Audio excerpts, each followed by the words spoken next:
좋은 느낌으로 해서 욕망, 애가 발생하고 싫은 느낌에 의해서 미움과 분노가 발생한다고 설명드렸죠.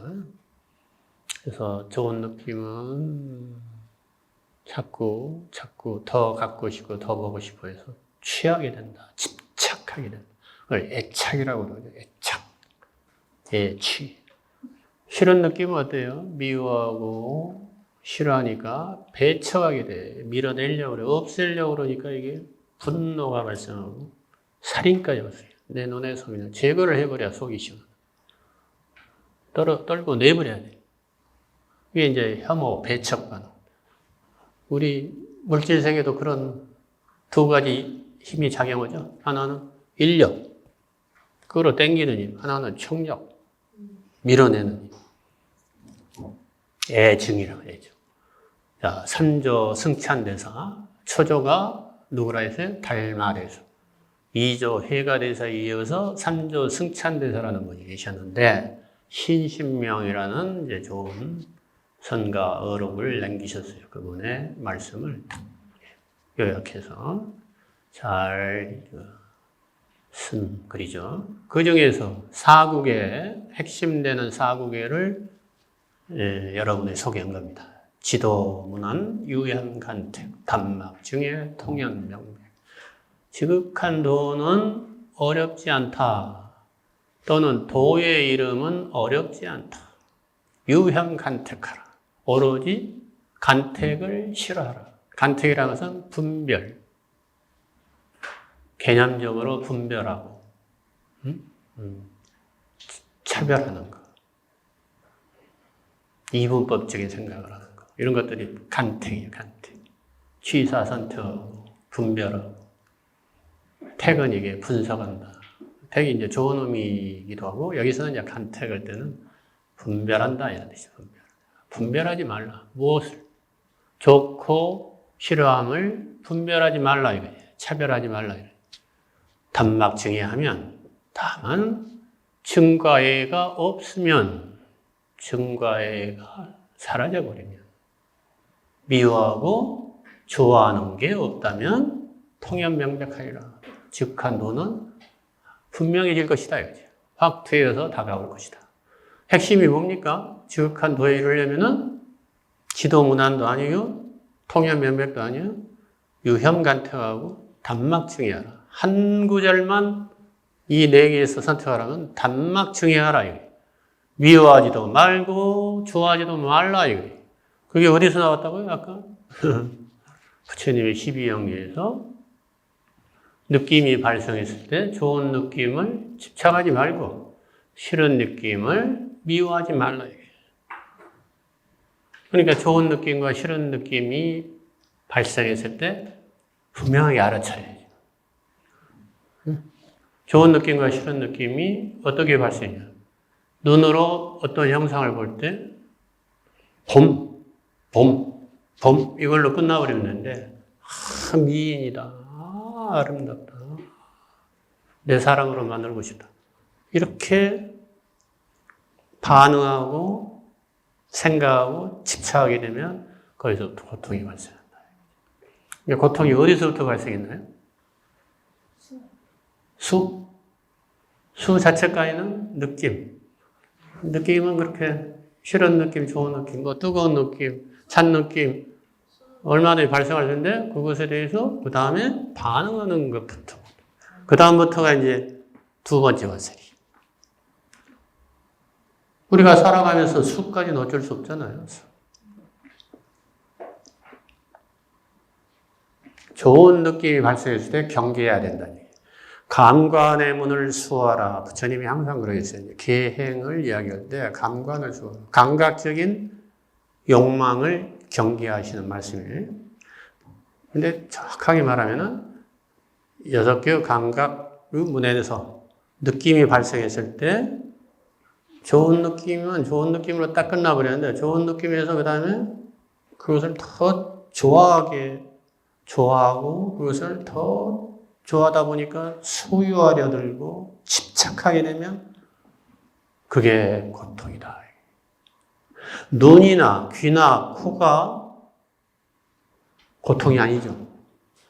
눈에 보이는 형상이나 귀에서 들리는 소리가 고통은 아니죠.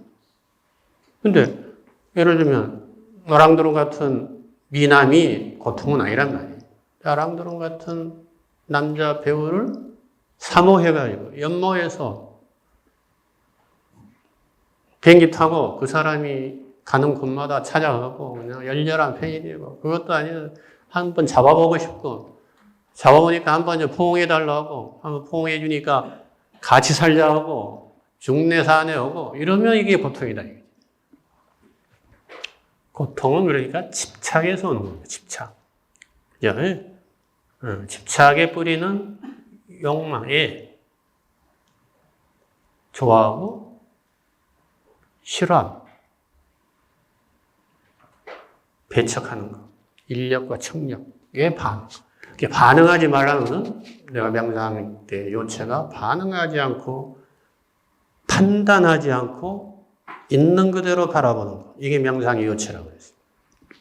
그 말이 반응하지 않는다는 것은 두 가지 반응을 하지 말라는 이야기. 두 가지 반응은 뭐죠? 애증 반응을 하지 말라. 즉, 인력과 청력의 반응을 하지 않는다.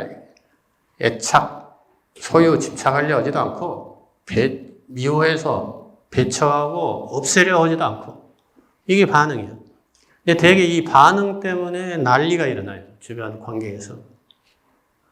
내가 좋은 것은 뭐 그냥 좋으니까 받아들이지만 내가 싫어하는 행동을 꼭 남편이 하거든. 싫어하는 행동을 하지 말라는 행동을 자식이 해요. 그럴 때 어떻게 일어나요? 천불이 일어나지. 마음이 평화를 깨지죠. 그렇죠? 그러니까 상대방을 어찌 하려고 할 때, 상대방을 나의 스타일로 만들려고 할 때, 나의 신념이나 가치관으로 동일하게 만들려고 할 때, 주조하려고 할 때, 아이를, 남편을 길들이려고 할 때, 남편이 아내를 길들이고, 내 말을 무시하고, 내 말에 절대 복종해라. 이럴 때 이제 어떻게 됩니까? 평화가 깨지죠. 그때부터 이제 서로 이제 보기도 싫고, 보고 싶지도 않고, 방을 따로 쓰고, 나중에 침대를 따로 쓰면 방을 따로 쓰고, 방을 따로 쓰는 것도 부족해서 집을 따로 쓰고, 뭐 이런 식으로 나가지 않습니까?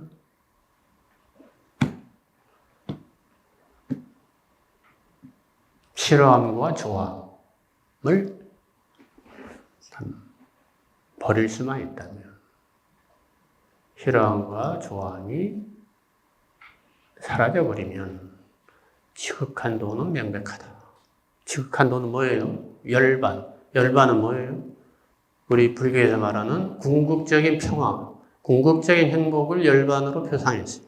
열반이 불교에서 최고의 어떤 목표 지점, 목표 지점.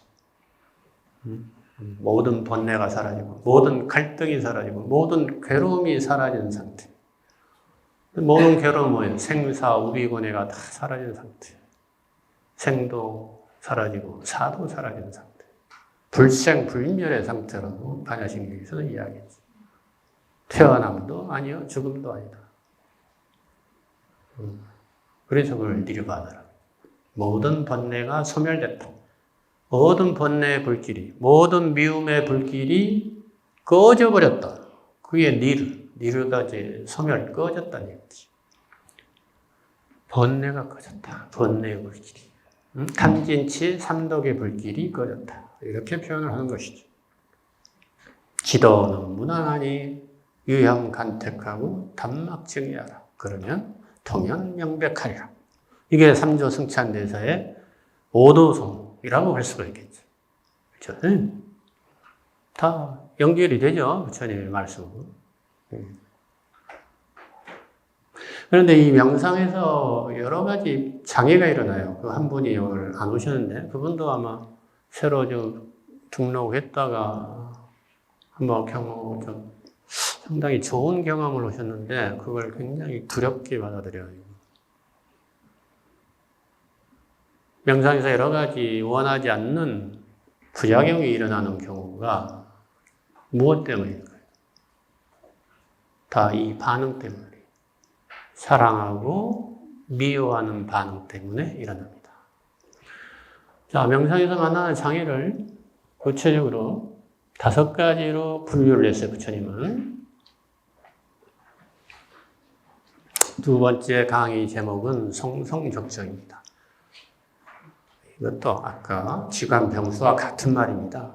지극히 성성하다.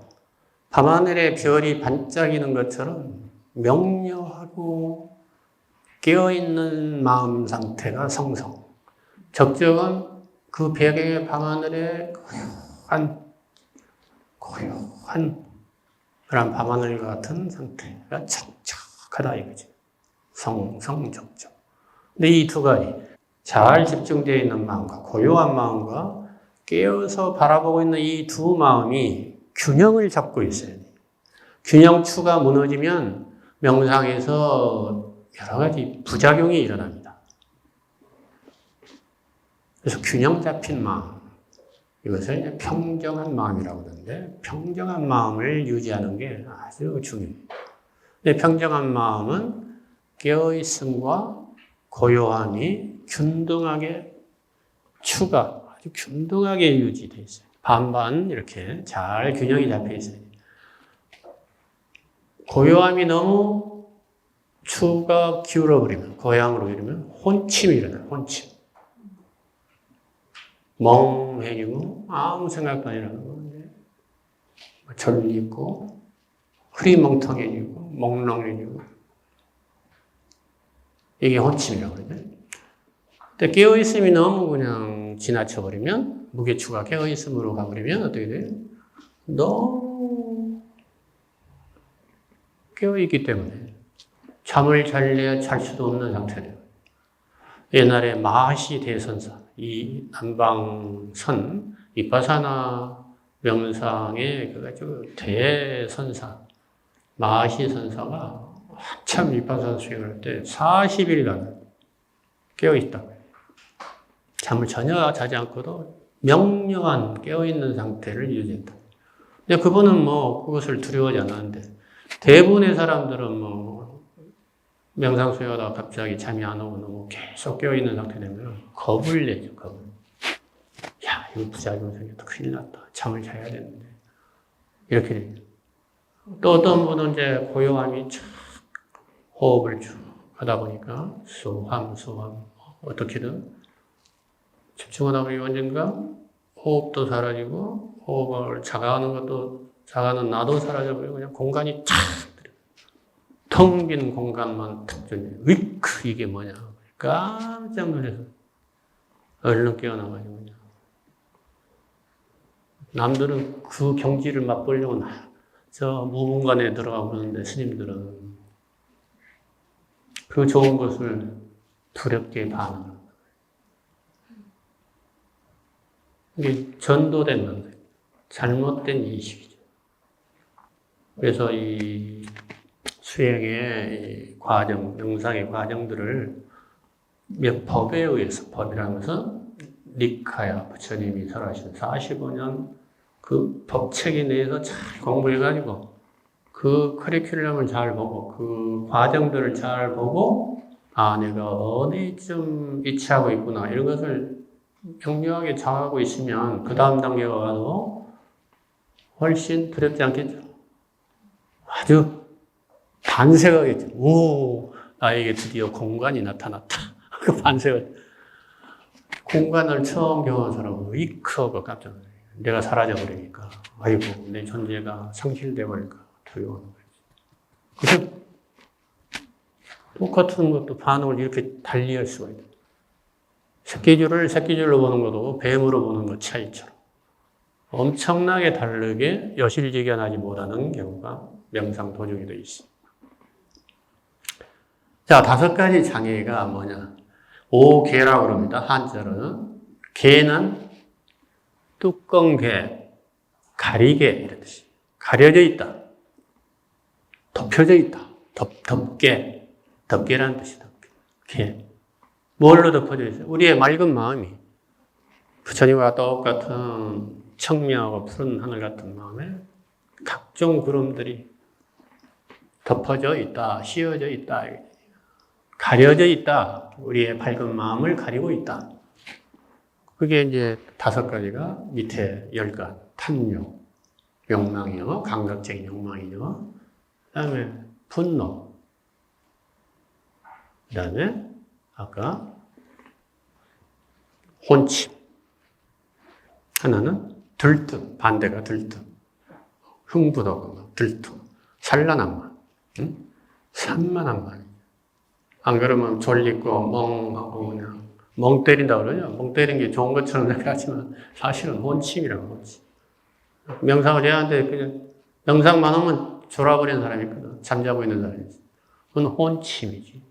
집중이 잘 되는. 집중이 좀 너무 잘 된 거죠.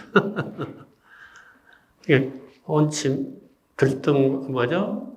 깨어있음과 고요함, 집중이 균형을 잡히면 깨어있으면서도 잘 집중되어 있으면서도 졸지도 않고 흥분해서 들떠있지도 않는 상태. 고요하고 깨어있는 상태가 될 수가 있다. 그게 성성적적이다. 밤하늘의 별처럼 우리의 마음이 그렇게 고요하면서도 깨어있을 수 있다면 얼마나 좋을까. 그런 거죠. 그러기 위해서는 5가지 덕계가 사라져야 돼. 4가지는 다 이해가 되는데 의심이 뭐냐. 의심. 믿지 못하는 것도 의심이고. 아까죠. 응? 배우자가 서로 다른 외부 이성과 이야기하고 있는데 그것에 대해서 의심을 품으면 그것도 엄청난 큰 덮개가 되는 거죠. 가리개가 되는 거죠. 진실을 덮어버린다. 사실은 뭐 아들 이야기, 딸 이야기하고 뭐 회사 이야기하고 무슨 뭐 그냥 일 이야기하고 뭐 이러고 있는데 그것을 의심을 하면은 여러 가지 그래 자기의 경험에 비추어서 온갖 부정적인 부정망상 배우자의 부정으로 연결되는 온갖 상상을 해버리면 그게 덮개가 돼서 괴로움이 발생한다. 없는 설탕을 녹였는데 엉뚱한 솜사탕이 생겨버린 거죠.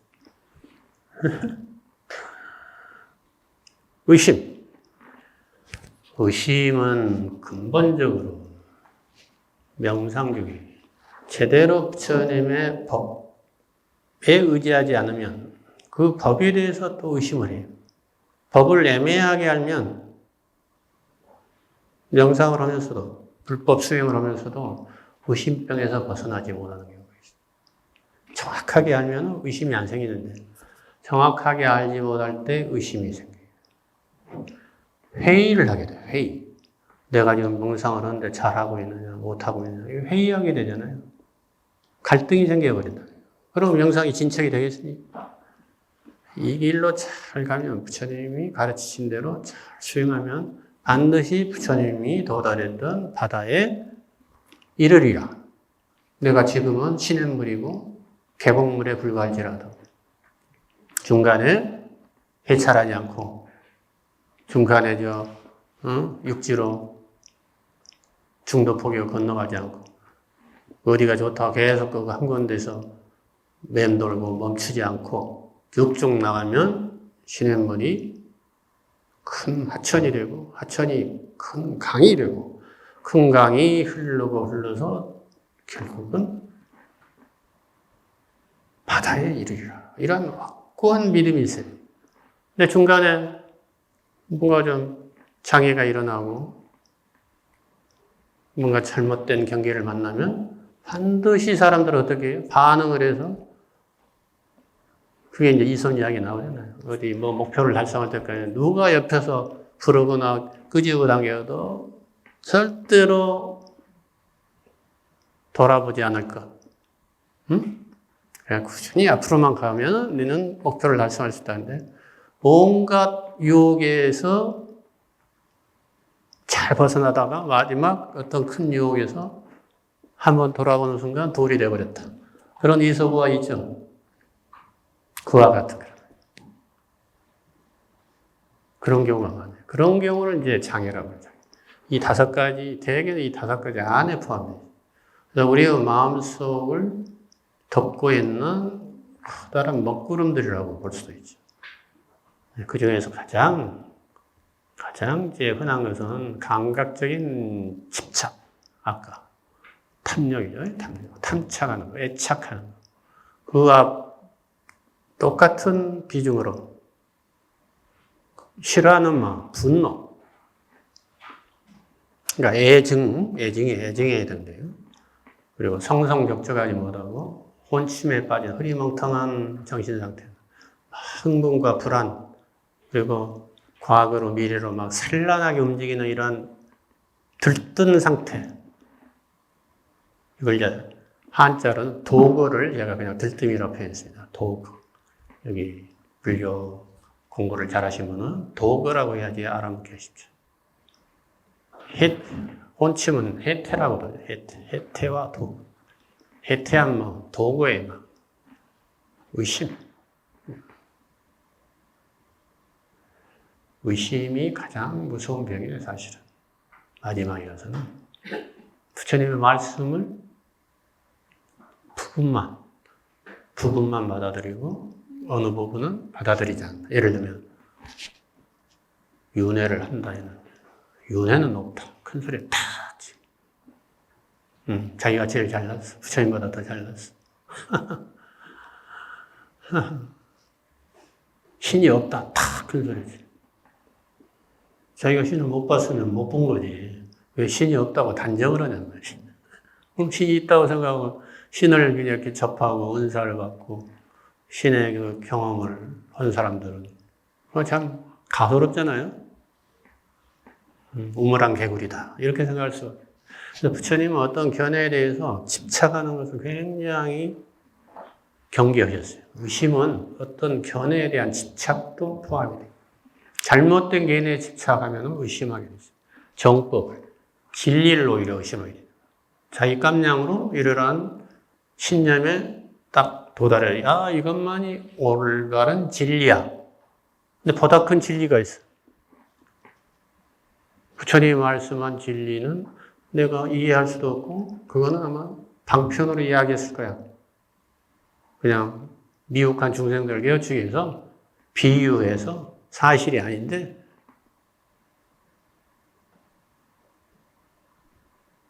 이렇게 자기 합리화를 하는 학자들도 많아요. 이걸 경계해야 됩니다. 그거는 의심해야 됩니다. 의심. 부처님의 말씀을 의심하는 거예요.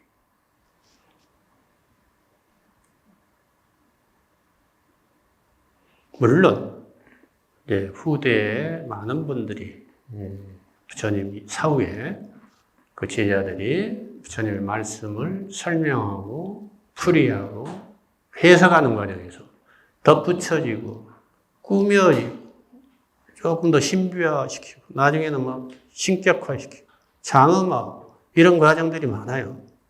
그런 것을 싹 걷어내고 원목에 해당되는 니까야 중에서도 니까야도 후대에 좀 첨삭된 게 많고 정형화된 게 많으니까 잘 보면 부처님의 진실한 말씀, 이 부분은 부처님이 확실하게 말씀하셨다. 이러한 부분들이 있다요. 금광석 중에서 순금으로 재현될 수가 있는 그런 부분들이. 그 부분에 대해서 의심을 하고 자기가 잘 모른다고 해서 부정을 해버리면 그건 불교도가 아니죠. 그 사람 따로 종파를 차려야 돼. 그래서 법에 의지하란 말이 아주 중요한 말씀이에요. 부처님이 법에 의지하라. 그리고 법을 스승으로 삼고 계를 스승으로 삼고 계란 게 뭐예요? 자신의 몸과 마음과 언어로 하는 모든 행동을 경계하라 이런 뜻이에요. 감관의 문을 수호하라. 같은 말. 소식하라. 음식의 분량을 잘 알아라. 행주자와 어묵등정. 나의 모든 일상 행동을 항상 깨어서 알아차리라. 이러한 말씀들이 다 계행이에요. 계행. 나머지는 부처님이 말씀한 가르침, 경전 내용을 잘 잘 음미하고 사유해서 완전히 내 것으로 만들어라. 법에 의지하라. 법을 스승으로 삼으라. 이 두 가지가 스승이에요. 두 가지. 내가 스승이 아니고 또 위대한 그분이 스승이 아니라 그 진리가 스승이어야 되고 자기 자신의 행동을 항상 이렇게 바라보고 알아차리고 수호하는 감관의 운에 탐욕과 분노와 혼침과 들뜸과 의심이 이런 적들이 침범하지 않게 잘 문을 수호하는, 정신의 문을 수호하고 눈의 문을 수호하고 시각의 문을 수호하고 청각의 문을 수호하고 미각의 문을 수호하고 후각의 문을 수호하고 촉각의 문을 수호하고 정신의 문을 잘 수호해서 5가지 장애로부터 벗어나야 된다. 5가지의 먹구름을 헤쳐내야 된다. 그래야만 명상이 잘 순일하게 진전이 일어날 것입니다. 자, 1교시와 2교시가 다 수미일관되게 같은 말씀이 지금 심화되고 있죠. 오늘 주제가 그냥 지관병수, 성성적주 어디서 많이 들어본 성가 용어인데 저기서 어떤 강의가 일어날까 궁금하지 않으셨어요? 그러니까 부처님 말씀을 기초가 튼튼하게 니까야를 통해서 잘 보면 성가의 어록 큰 스님들, 우리 승찬대사 같은 이런 분들의 말도 그냥 바로 싹 들었단 말이에요. 12연기하고 바로 연결되죠. 선하고 12연기가 연결됐다는 말을 한 사람 들어보셨어요? 선사들 중에서. 아마 여러분들 강의 많이 들으셨을 텐데, 선 강의도 많이 들으시고, 선 법문도 많이 들으셨을 텐데, 화두 또는 참선과 연기가 일치한다는 말씀을 들어보셨나요? 연기관이 참선이라고 말씀하신 분 있었나요? 응? 처음 들어보죠? 여기죠, 여기. 근데 들어보니까 어때요? 연결되죠? 승찬대사는 승찬대사. 어떤 분 성가 어록에서 아주 중요한 수수께끼 같은 알쏭달쏭한 말만 빼고 제대로 된 금강경의 사국에하고 가져와요. 니까의 부처님은 이런 말씀을 이렇게 표현했다. 얼마든지 설명을 해드릴 수 있어요.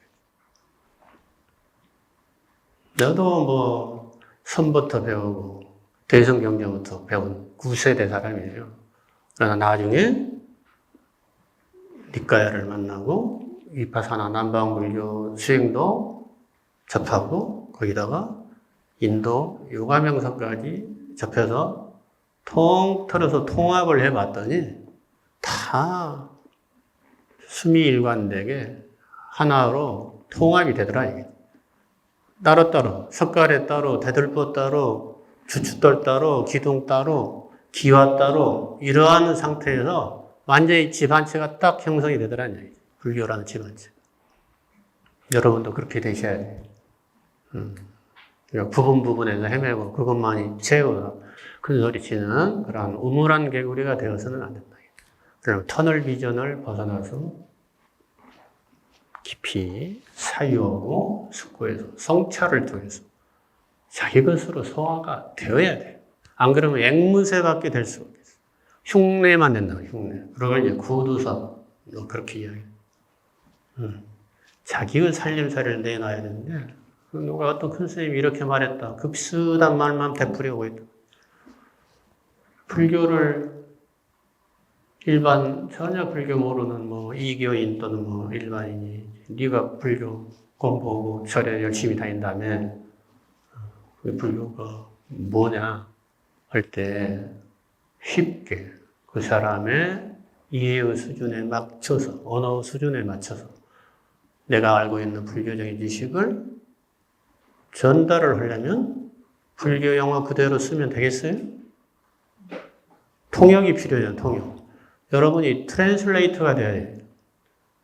불교라는 교리를 배웠으면 그것을 내 나름대로 소화를 시켜야, 완전히 이해를 해야 그것을 다른 언어, 제3의 언어를 사용하고 있는 사람에게 정확하게 번역할 수 있지 않겠습니까? 그냥 영어만 그냥 설명하면 전달이 되겠어요? 그래서 문사수하라. 잘 보고 듣고 배운 다음에는 사유의 과정을 거쳐서 내 것으로 만드는 성찰, 계속 숙고해보는 과정이 필요해요. 명상 중에. 걸으면서도 그 글귀가 무슨 뜻일까? 예를 들면 금강경 사국, 약이색견화 이음성구가 시인 행사도 불능견멸해. 내가 이 사국에를 물론 금강경 그 전에 배웠지만 어떤 스님께 다시 보살계를 받으면서, 그분이 굉장히 노장 스님이셨는데 동헌 스님, 동자 헌자 스님. 동헌 스님은 동산 스님, 하동산 스님 아시죠? 성철 스님 스승이 하동산 스님. 동산 스님의 사제예요, 사제. 동헌 스님, 동자 헌. 동헌 스님의 제자가 이제 도문 스님. 도문 스님.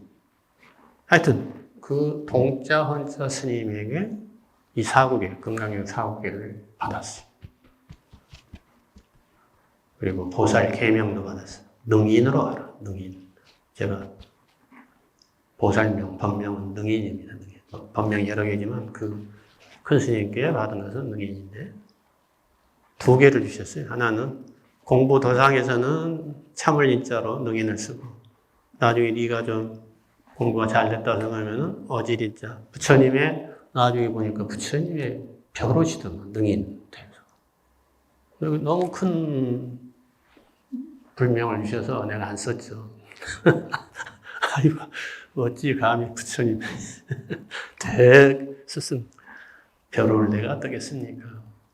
좀 처음에 참을 인자로 쓰다가 이제 안 쓰고 이제 다른 불명 쓰다가 이제 요새는 온강하고 이제 내가 차호 비슷하게 만들었었지.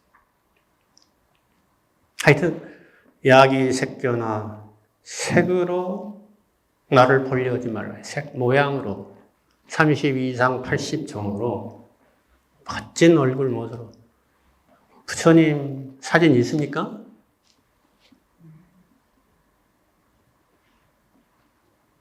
부처님 상상해낼 수 있어요, 여러분? 부처님 얼굴? 여기 불상, 수많은 불상들이 있죠. 그게 부처님 얼굴입니까? 약이 색견화, 이 음성구화. 음성으로서도 구하지 말라. 모양으로, 얼굴, 외모로서도 나를 찾으려 하지 말고, 벌려하지 말고, 부처님의 자애로운 음성으로도 나를 구하지 말라. 들으려 하지 말라. 이런 사람들은 반드시 시인 행사도, 잘못된 도를 행하는 것이다. 그래서 불능견 열애라. 열애를 마침내 볼 수 없다. 근데 되게 이제 종교 믿는 사람들 보세요. 신앙 깊이하고 기도 깊이하는 사람은 부처님을 보기를 원하죠. 하나님의 음성을 듣기를 원하죠. 하나님의 계시를 보려고, 천사를 만나려고. 똑같아요. 기독교나 불교나. 하나도 차이가 없어요. 신앙의 측면에서. 종교는 동일해요.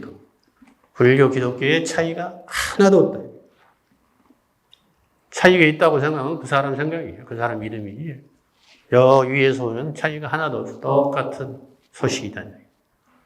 부처님은 약이 색견화 이 음성구화 시인 행사도 불능견 열애. 약이라는 것은 만약, 이는 무엇으로 써, 이 색으로서,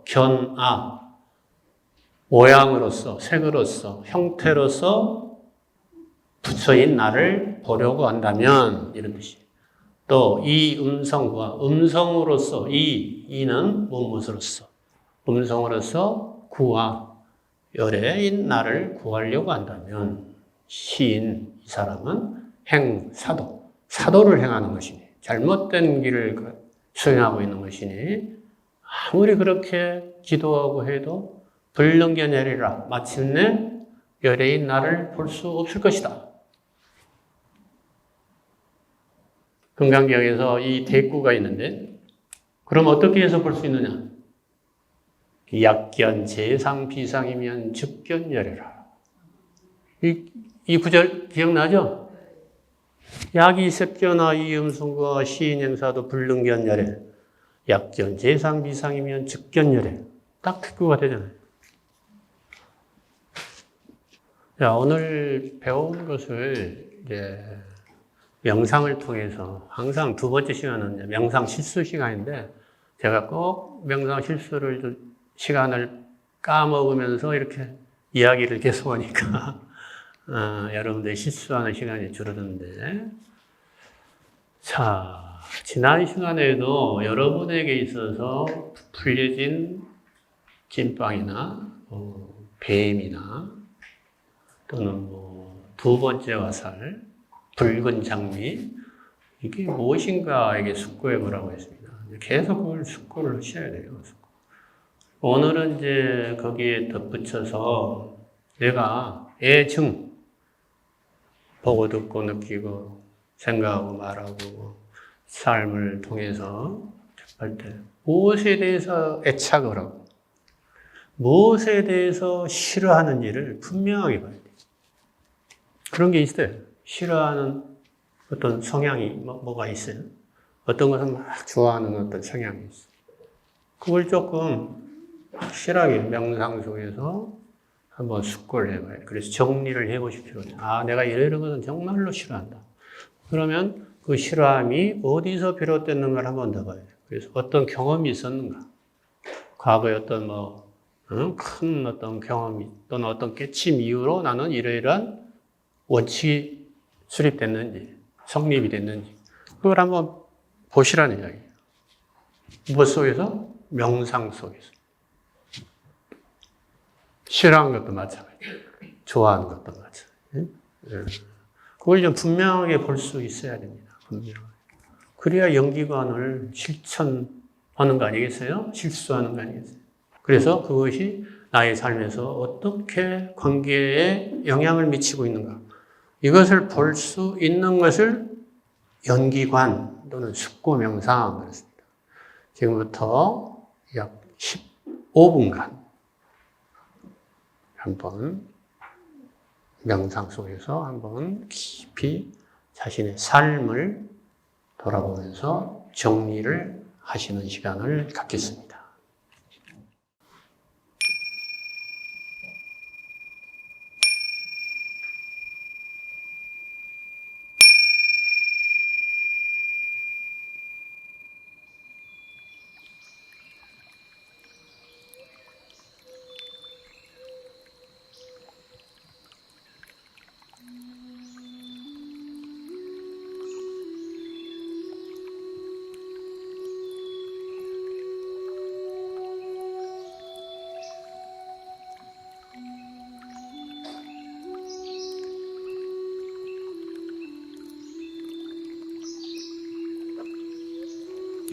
항상 처음에는 호흡부터 시작하십니다. 내쉬는 숨에 이완을 하시고 내쉬는 숨에 이완을 하십시오.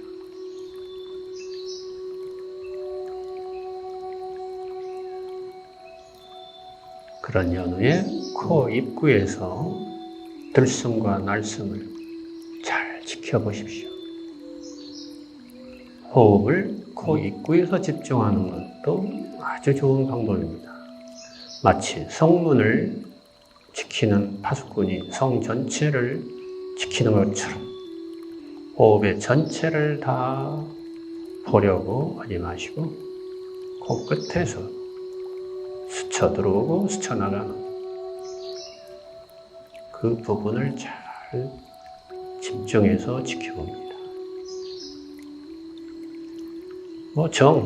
묵시호흡이나 단전호흡에 익숙해 있는 분은 배를 지켜보셔도 상관없습니다.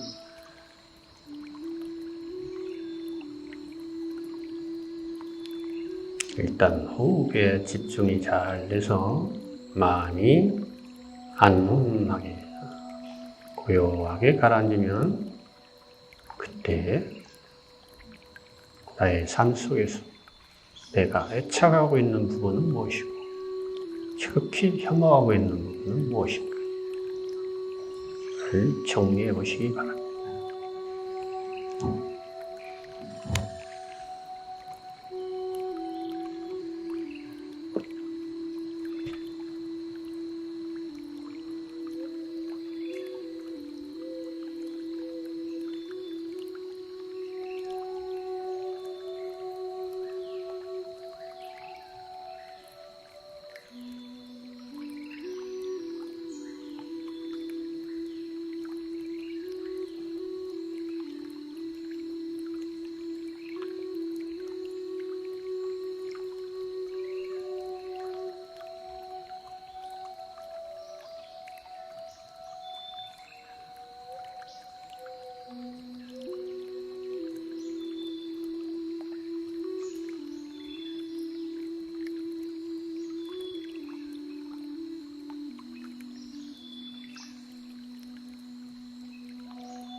좋아하는 것과 싫어하는 것의 뿌리를 보십시오. 연원을 보시라는 이야기입니다. 좋아하는 것도 그 뿌리가 있고, 싫어하는 것도 그 뿌리가 있습니다. 그걸 정확하게 보셔야 돼요. 어떻게 해서 발생했는가? 어떻게 해서 내가 이것을 좋아하고 탐착하게 됐는가? 어떻게 해서 나는 이것을 싫어하고 극도로 혐오하고 있는가? 그 연기적인 발생 과정을 보는 거예요. 이걸 연기관이라고 합니다.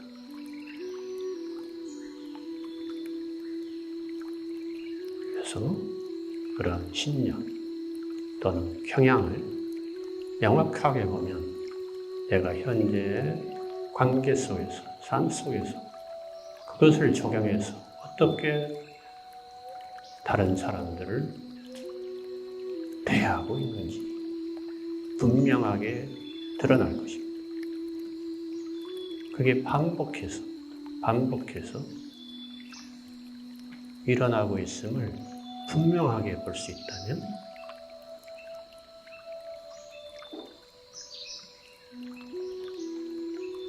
여러분들은 연기관을 잘 터득한 셈입니다. 이제 마무리하겠습니다.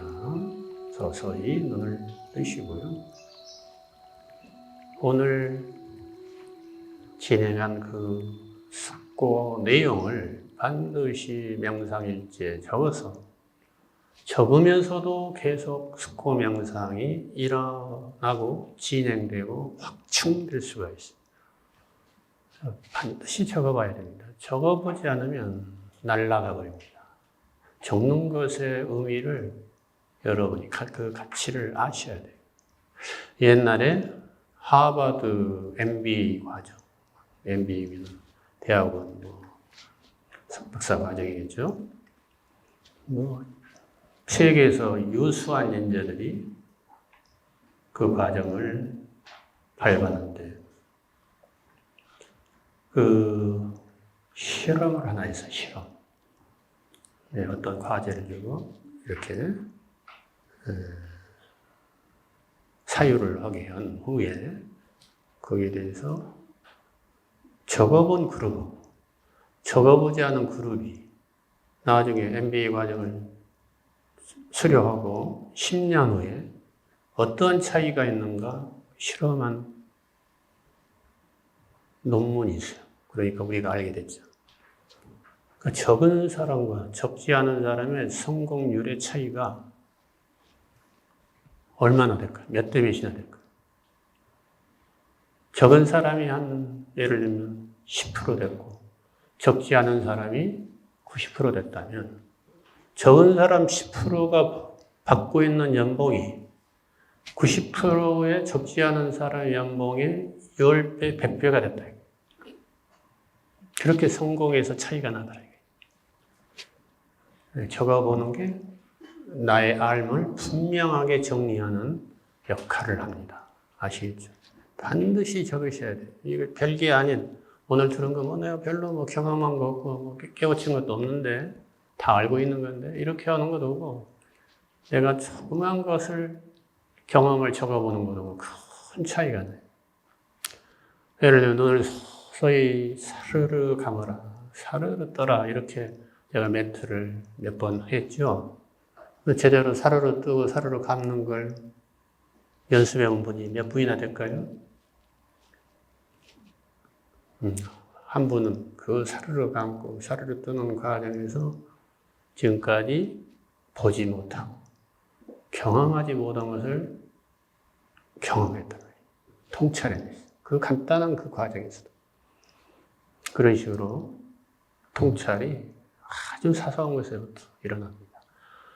그러니까 뭐든지 제가 뭘 좀 가르쳐 드리면 그것을 여기서 계속 마스터할 수는 없어요. 내가 과외교사도 아니고 여러분을 하루 종일 일주일 내내 붙어서 데리고 연습시키는 그런 코치도 아니에요. 한두 마디 해서 했으면 그걸 자기에게 맞으면 반복해서 해봐야 돼요. 집에서. 저는 상당히 많은 것을 지금 여러분에게 안내를 해드렸는데 과연 얼마나 집에서 실천하고 연습하고 복습을 해보셨는지 궁금합니다. 자, 오늘 참선 명상 그리고 정신건강 이제 5번째 시간이었는데 생각나는 게 있어요. 이제 그 애증에 대해서 정확하게 그 원문이 생각이 안 나지만 제가 젊었을 때, 어렸을 때, 대학 때는 이제 선막 입문해가지고 한참 대성경전하고 선어록 읽었을 때 기억나는 좋은 시 중에 하나가, 선시 중에 하나가 나홍 선사의 시로 기억이 되는데 여러분도 잘 알고 계실 거예요. 노래로도 나왔죠. 청사는 날더러 말없이 살라고 창공은 날더러 티 없이 살라고 비슷할 거예요. 탐욕도 내려놓고 미움도 내려놓고 버리고도 좋고 물처럼 바람처럼 살다가 가라 하네. 그 비슷하죠? 큰 뜻이 틀리진 않았을 거예요. 자, 여기 중요한 건 뭐예요? 탐욕도 버리고 미움도 버리라. 아까 애증도 버리라. 삼조 승찬대사 말과도 같고 영기에서 수연의 애연취 이 반응을 하지 말라 이거예요. 수에서 애취 반응, 수에서 증혐의 반응을 하지 말라. 이게 선수행의 유지라는 이야기죠. 탐착하는 것의 대상도 여러 가지예요. 정신적인 것부터 물질적인 것까지, 육체적인 것까지. 그런 것을 다양하게 잘 살면서 내가 어떤 것에 탐착했고, 어떤 것은 굉장히 혐오해서 막 기피하고, 막 그냥 알러지 반응이 일어나듯이 그냥 상대방에서 그런 점을 보면 그냥 마음속에서 불편함이 그냥 격렬하게 피어올라는가. 이런 것, 그런 부분에 주목해서 공부를 해 나가셔야 되네. 그러니까 나 자신에게 귀하란 말이 그거예요. 공부를 다른 데서 찾아서 하려면 그것은 백발백중 허상이에요, 허상. 결국은 나 자신에게로 돌아가서 나의 삶 속으로 돌아가서 공부를 해내야지 이게 실참 공부라는 거예요. 성가적인 표현으로 하면 삭구에 떨어지지 않는다. 활구를 참고한다. 활구선, 살아있는 화두. 그 당시에 조조 스님이 차 한 잔 먹고 가서 끽다고, 무조건 불법의 대의가 뭐냐, 진리가 뭐냐, 하면은 무조건 끽다고. 끽다고에 답 있는 줄 알고 끽다고 그냥 백천만 번을 낭송해봐야 그것은 조조 스님 말이지 내 말이 아니거든. 아무 도움이 안 된다. 그리고 그 당시에는 또 중국의 풍속이 있지 않습니까? 풍속. 중국의 풍속에서 생긴 여러 가지 1700 공안을 지금 현대에도 과연 들고 다녀야 되겠느냐 이거죠. 그거보다는 부처님의 살아있는 화두, 명체. 말씀드렸죠? 우리 삶 속에서 벌어지고 있는 사건들, 해결되지 않는 난제가 나에게는 화두다 이거. 살아있는 활구 화두다. 멀리서 찾지 말라는 이야기. 응? 아까 여러 큰 스님들 내가 언명했지만, 저도 대학 몇 학년 때입니다. 송광사 3일암의 방장스님, 구산 큰 스님, 구산 방장스님을 찾아뵙고 시신마 화두도 받았어요. 이목구 화두를 받았어요. 시신마에 뭐가 있는 게 아니에요. 구산 스님에게 뭐가 있는 게 아니란 거예요. 결국은 그것을 나의 삶 속에서 어떻게 영해시켜가지고 그 의문을 해결할 것인가. 의문이 사라져버립니다. 이게 중요한 관건이에요.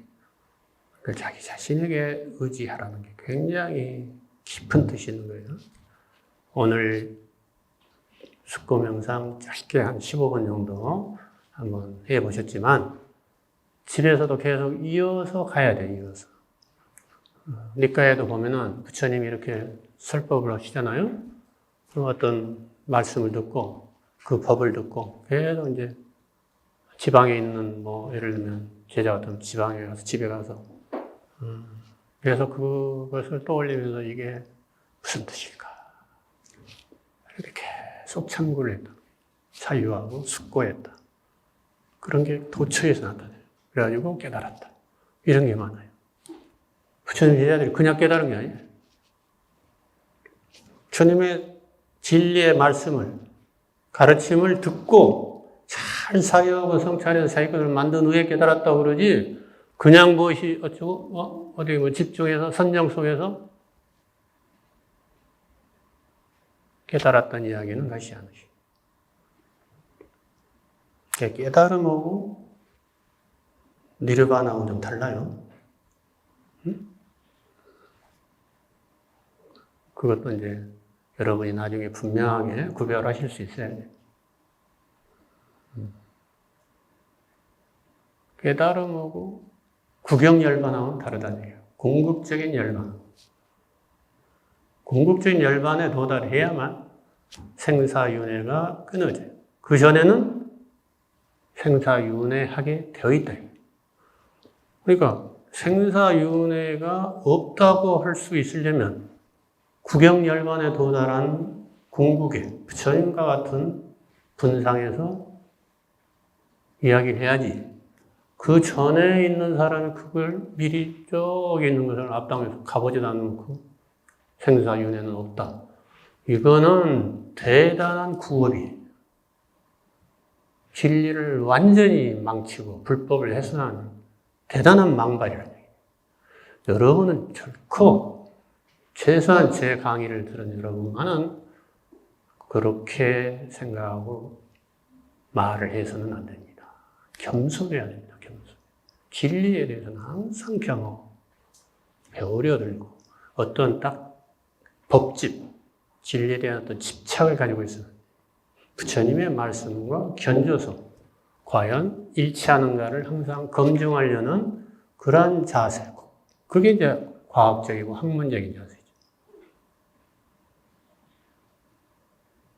혼자서 어떤 경기를 맛봤다고 거기서 탁 앉아오고 그 소리 치면 안 된다는 얘기. 아시겠지요?